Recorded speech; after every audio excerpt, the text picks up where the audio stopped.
New মার্কেটের এই রাস্তাটা অনেক বেশি ব্যস্ত থাকে, কারণ এইখান দিয়ে মানুষ রাস্তার উপর দিয়ে পারাপার করে এবং এলিফ্যান্ট রোড থেকে শুরু করে নিউ মার্কেটের আপনার ইডেন মহিলা কলেজ পর্যন্ত অনেক জ্যাম থাকে।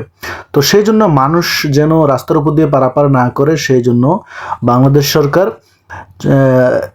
এখানে নিউ মার্কেটের এখানে চলন্ত সিঁড়ির ব্যবস্থা করে দিয়েছে, যাতে করে মানুষ এই পার থেকে ওপারে চলন্ত সিঁড়ির মাধ্যমে আসা যাওয়া করতে পারে, রাস্তার মাঝখান দিয়ে যাওয়া আসা না করে। তো এই কাজটা অনেক ভালো হয়েছে, যার কারণে দেখা যাচ্ছে রাস্তার মাঝখান দিয়ে মানুষ চলাচল করবে না এবং সবাই আগ্রহী হবে যে চলন্ত সিঁড়ির মাধ্যমে রাস্তার এই পার থেকে ওপার যাওয়ার জন্য।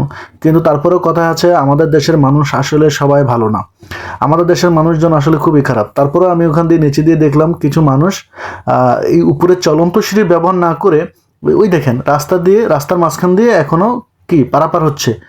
তো তাদের জন্য এত কষ্ট করে সরকার এত টাকা ব্যয় করে চলন্ত সিঁড়িরও ব্যবস্থা করে দিয়েছে, যাতে তার হেঁটে উপরে উঠতে না হয়।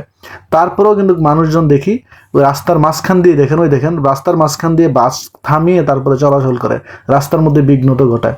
আসলে এই জন্য বলো, আমাদের দেশের মানুষজন কখনো ভালো হবে না। এদের জন্য আপনি যত যায় চেষ্টা করেন, আসলে বলে না ওই যে লেজ কখনো সোজা হয় না।